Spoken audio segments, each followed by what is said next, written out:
Welcome to Navigating Your Retirement. I am your co-host, Tony Shore, and the good news is it's not just me, the leader of this podcast, our host, the man himself, Travis Chance is here.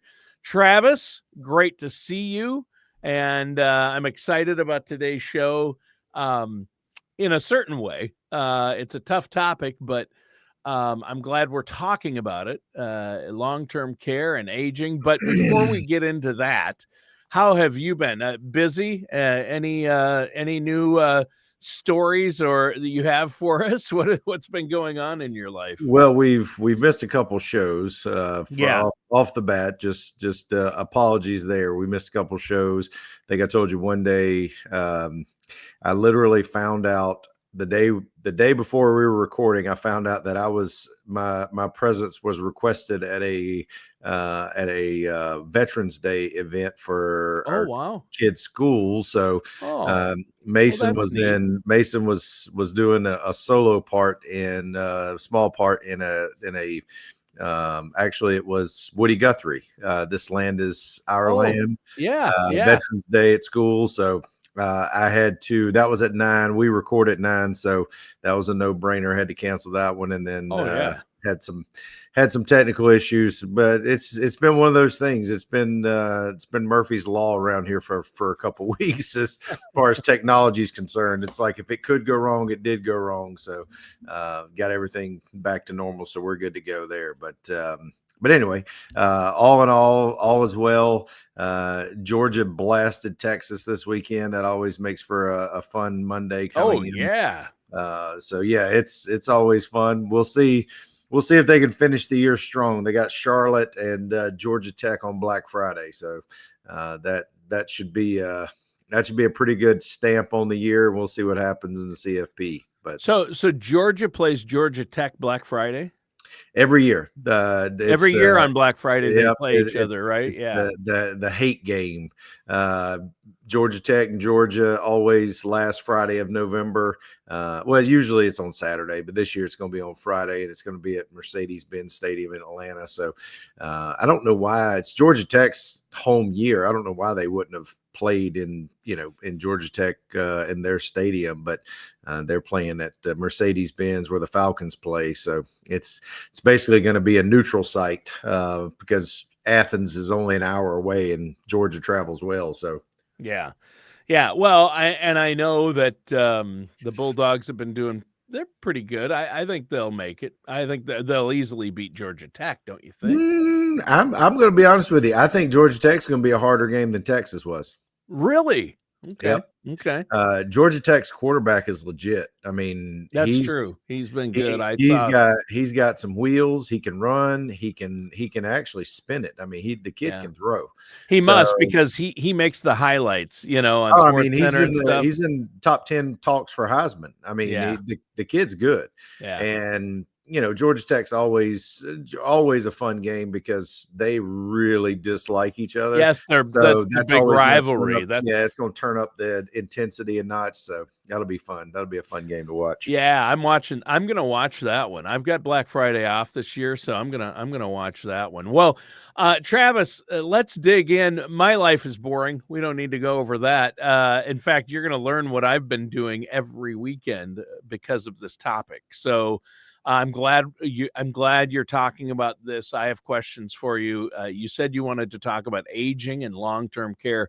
This is a big one, isn't it? And this is one that people just are not prepared for, right? We're starting to have the conversation a lot more than we have in years past. And there's could be any number of reasons why, but I think one of the big reasons is, back in I think it was 2011 when the first baby boomers began to age into retirement, turned 65.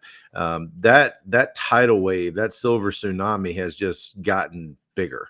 Right now, estimated 18% of the population currently is over the age of 65. Wow. So, it was something you never really think it's going to happen to you. It's too far off. There's any number of reasons we talk ourselves out of, planning or taking the proper steps or giving it the significant probably thought that it deserves. but that's the reality, and that's where we are, right? And we need to meet people where they are, and where people are right now is they're starting to get concerned because, let's face it, long-term care is a four-letter word for a lot of people. They don't want to Ooh, hear it, they don't want to talk about right. it, they don't want to discuss it, but we're going to have to this morning. So Or they're in denial. I know. Oh, yeah, I'm it not never going to never need. happened to me. Yeah, Yeah, I mean, that's the way my dad was. He was going to die out on the farm, working, farming. You know what I mean? He did not plan on ever having to need long-term care or go into a long-term care facility. But with people living longer, like you said, the stats and it increases every year because people are living longer. The good news is we're living longer. The bad news is we're living we're longer. we're living longer. Yeah. And I'll tell you what, long-term care, it's crazy. 2 out of 3, the stats are almost 2 out of every 3 people who live past the age of 65 will need long-term care. And Yeah, so yeah, denying that you're going to be one of those 2 out of 3 is kind of crazy, but right? Tony, it's not just long-term care too now. So, you think about the statistic you're talking about is it's needing some form of long-term care services via Yes. skilled nursing, assisted living, adult daycare, or someone to come in and give your spouse a break or give your caregiver a break. I mean, let's face it, that I think is what's starting to really show its ugly teeth. Is what is going to be the impact on your spouse or on the family caregiver if you don't plan accordingly? Because once again, the caregiver usually is the one that has the most negative impact, even over the one receiving the care.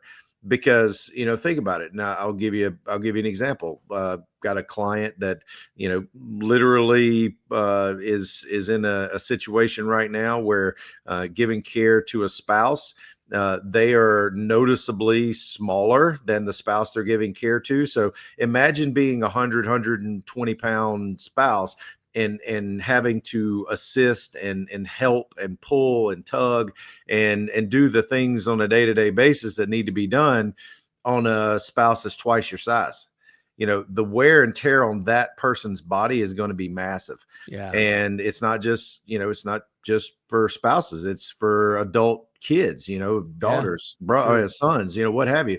So it's really starting to be a, do I want to place that burden on the family, or do I want to plan so that we have the funds to be able to supplement in the event that we need that extra care? So that's it. Long-term care planning is not just skilled nursing. It's not just about going into a facility and getting in that hospital, that permanent hospital situation.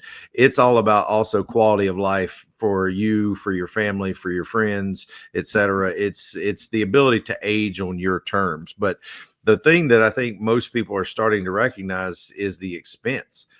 Because right now the estimate, and once again, pretty wide estimate, but this is from locally to nationwide. It's about $80,000 to $130,000 a year to provide this level of care.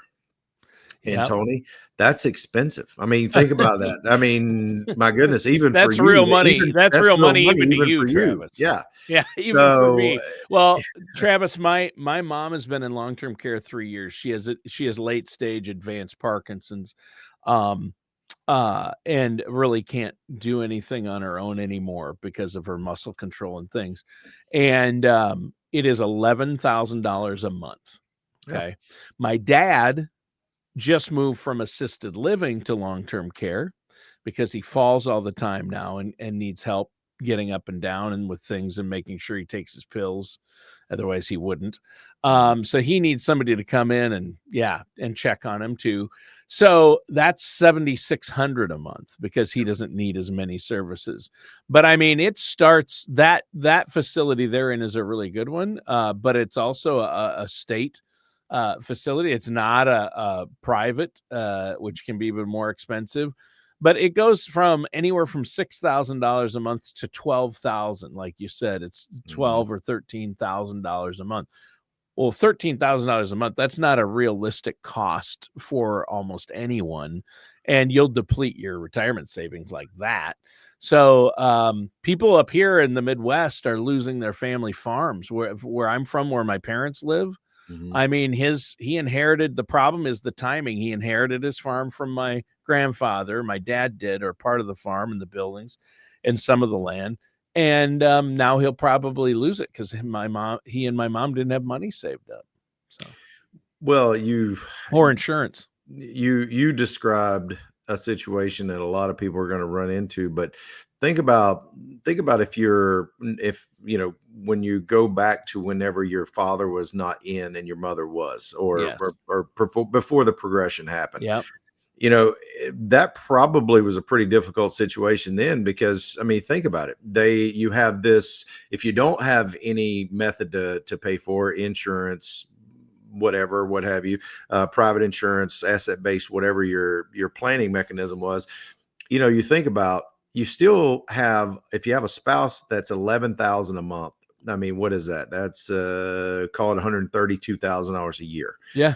So 132,000 plus, and I'm not telling you anything you don't know, but 132 plus, you still have to have the house and the household outside up, kept up, and He's still paying groceries, the groceries electricity still have and to be the bought, property and taxes on yeah. the land. The farm property taxes are high. Yeah. And what you're describing, and unfortunately, and I'm sorry that you guys are going through this, but what you're describing is more common than the exception today, because Oh yeah. Oh, what's for going to wind sure. up For sure. happening, and you just described it, and I don't know if this was the case or the reason why, but a lot of times you will see the first spouse that goes into a facility or needs that level of care, they're going to see their assets depleted rapidly, and then the second spouse usually could most likely go into a state facility, because they're not going to have the capacity or the income to pay those additional costs It's for both. exactly. Yeah, and so it's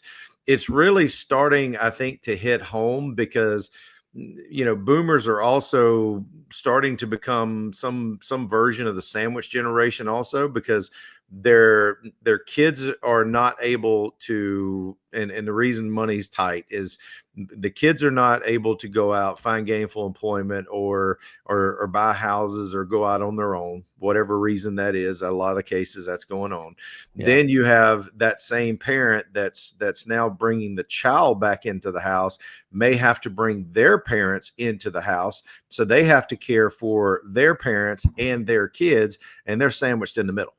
Right, they're doing the best thing they can to provide that level of care, and then also to provide that level of assistance to the children. So there is only so much butter and so much bread, as we talked about in the past. You can't do everything, right? Right. And we have to prioritize. But what I don't want is, I don't want clients and boomers that are in that situation to lose sight of one thing. Your kids have 40, 50 years, and I'm not trying to be insensitive here, but your kids have 40, 50 years to figure it out. You may have 15 or 20.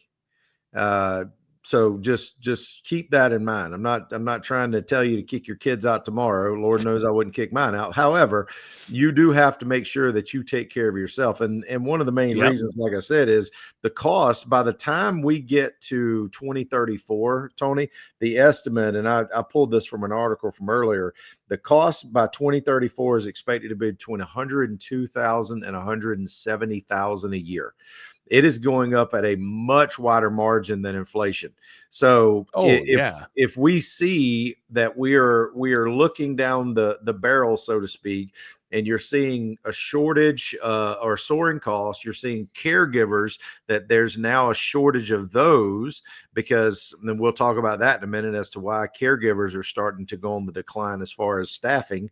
Then you have the planning, the fact that we are grossly underbuilt from a, not just a housing situation in this country, but from a care giving situation in this country. We are not prepared. I'm sorry to say this, but it's the fact. We are not prepared for the amount of assisted living, skilled nursing, the facilities that we're going to need to adequately care for our aging demographic, because by Yeah, the it's time a the it's a final, crisis, and I yeah, think it's one of the biggest crisis in facing our nation right now, right. and Well, it's just not being addressed enough. And we're in it, and it's only going to get worse. well, let me finish my thought for just a second. So think about what I just said. You have 60 plus million right now that are over the age of 65. Yep. That number is going to crest at about 100. So that means we're probably going to be looking at somewhere between 22 and 27% of the total population by the time this works through that's going to be over the age of 65 in this country. Tony, that's a silver tsunami. That's why, a lot of people hear that term and they're like, "Oh yeah, that's kind of funny." No, it's not. It's going to require solutions, and that's what I think a lot of people are starting to come to grips with. Yeah, And it's you an also think, economic disruptor. yep. But you think about it, and let's boil it down from, let's think about why planning is so important. It's so important because you really have to make the choice. If you're going to have your family, your spouse, your daughter, your son, whomever administer the care, I understand that, and that's how it used to be. But we are also not living in the same society where, 50 years ago, Tony, you were describing your parents. Your mom probably stayed home, handled everything around the house. Yep. Dad worked. Well, now, because of the cost of things and the cost of living, both parents, a lot of times, they have to work in order to make ends meet. So you don't have that same accessibility to a caregiver that can be there on a regular Right. basis, and that's why we're starting to see a drain on that level, and you're starting to go to the sitters, the skilled nursing, the CNAs, because if someone's got to be there to care for your loved one, right? Yeah. But the problem is you're starting to see, a lot of that right now is becoming an issue, and this is why I think price is going to go up, which is why it's more important for us to plan now than ever. You're seeing a burnout, right? Mm. There's very few staffing for the demand. Pay is also kind of an issue. But let's face it. I It mean, is an issue. it's everyone has to be compensated, and sometimes pay is probably not on par with what's being done, so that's going to have to be addressed. So the construction, the pay for the employees, it's really starting to become a festering problem that Yeah. we've got to open the wound, let it heal, and figure out what we're going to do. So Yeah. I don't know how your dynamic works, but I know for my experience, whenever my grandmother needed it, um, you know, my brother, who was right next door to my grandmother, he wound up taking the brunt of it, and God Yeah. bless him. I mean, but I couldn't. I was, almost an hour away, had 3 kids. Yep. I mean, it's sometimes it winds up putting unnecessary stress and burden on those that really have to step up. There's not an option because, like you said, maybe finances were not thought of, maybe to the nth degree, that provided that extra level of funds to support the care. Yeah. Well, and my parents were of a generation where, they, I don't think they thought about it. They thought, well, when we hit retirement age, Medicare will take care of us Yeah. and we'll be fine and we can take care of each other. Um, that's one thing they thought of. But I will say this, it's tough. I am an only child. So, I've loved being an only child, spoiled rotten, tight with my mom and dad. My whole life, I've like, hey, I have no problem being an only child. I actually love it. For the first time in my life, though, I'm like, I wish I had 3 sisters right now. If I had 3 sisters, you know, it would it would solve my problems. But with as an only child, every weekend I have to drive almost 4 hours to where my parents are at, and because something's going on, I have to take care of something or see them and help them. So, and I don't mind. I mean, Lord knows I put those 2 people through heck as a kid. They took care of me and did everything for me growing up. So, Turnabout is fair play, and I'm happy to do it. I love my parents, but it puts a lot of pressure. It is all consuming. And my wife, by the way, Travis, Sarah, she is the director of recruiting for Cassia Care that has these homes and facilities. And Okay. she just got back from a 10-day trip to Kenya, Africa, and Dubai to recruit CNAs, nurses. Holy cow. There's programs over there. There's a couple of companies, Worldwide is one, where they provide healthcare professionals to businesses here in the U.S. It's one thing because they can't find enough help here in the U.S. I mean, it's Well, sad that they have to go over there. It's helping out in Kenya. Kenya built a state-of-the-art facility. Their government there, along with some healthcare people here, have built training facilities over there to get these people trained in a field and out, and then they'll go back over there and help because they need medical help there. sure. So it works for both parties, but it's sad that they don't have enough help, and the pay for CNAs isn't great. So Right. yeah. Well, Tony, it's long-term care is as far as the industry wide and the issue for retirees, it's the single largest probably pitfall or single largest deficiency that we see in planning. Yeah. It's because there's only so many ways to pay for it, right? And all of the things that we've talked about come down to really what is your plan to pay for that level of care? Because what if you don't have children? What if you don't have a spouse? What if you don't have that ability to lean on others?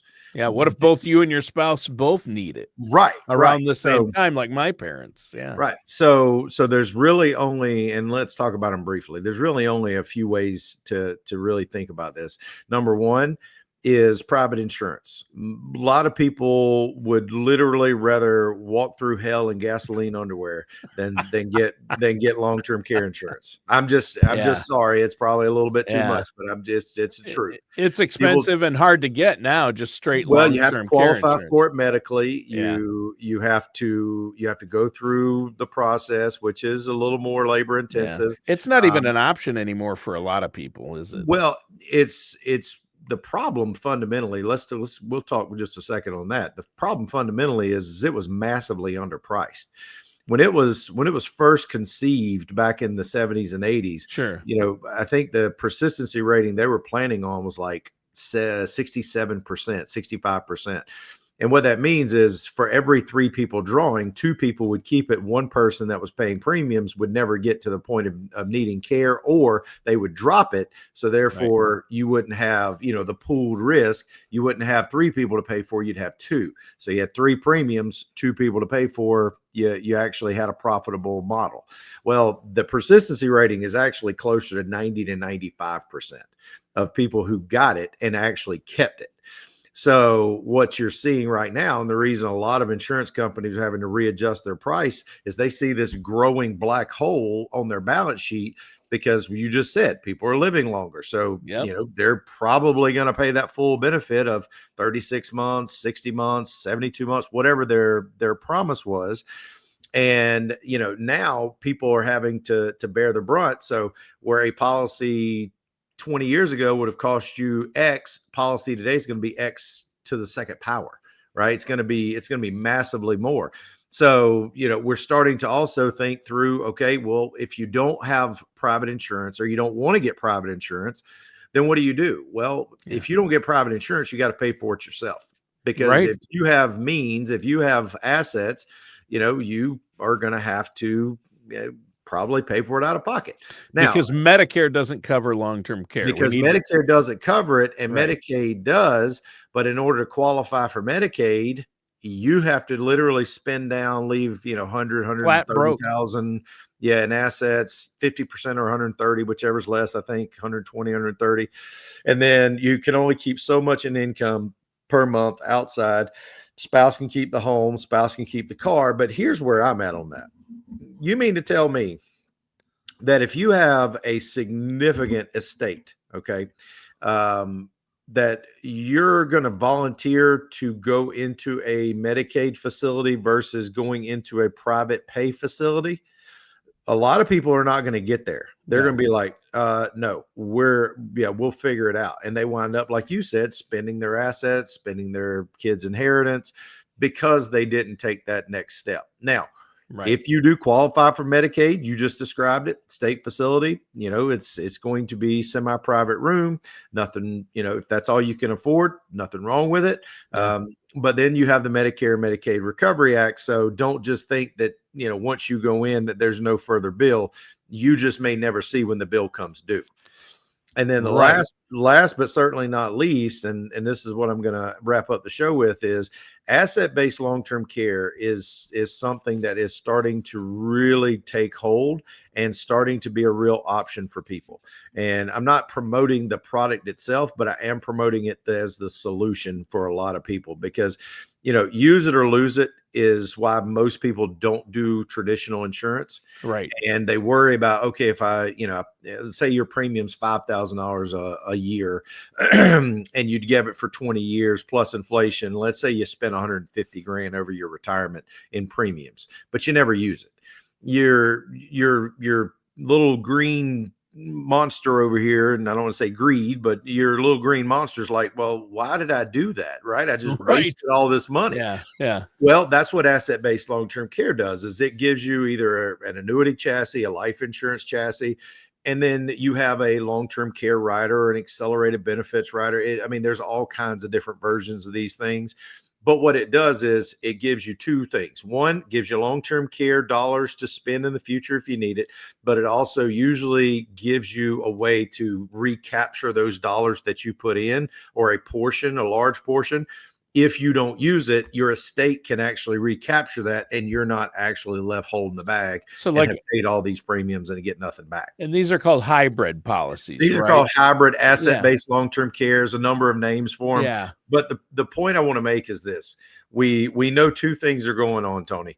We know the cost of care is going up, and we know the population is aging. My question to everyone out there listening is, what have you done to make sure that your portfolio can either A, finance it yourself, B, know that you're prepared, or C, have a solution if A and B are not the solution, have a solution where you can actually make sure that you're not putting your entire assets, legacy, or your inheritance at risk. That's why you need to give us a call, 877-269-0839. The solution, Tony, may be just minor tweaking and planning. It may not require insurance, but it also, you need to know, if you did, what would be the outcome, because you need to have solutions. You need to have options. The only way to do that is to do some planning. Give us a call, 877-269-0839. All right. Well, Travis, great show today. Tough topic. Long-term care is a big one. If you need help with this or have questions, again, pick up the phone, call Travis and his team there at Chance Financial Group. Just go to chancefinancialgroup.com or call 877-269-0839. Thanks, Travis. That does it for today's episode of Navigating Your Retirement with our host, Travis Chance.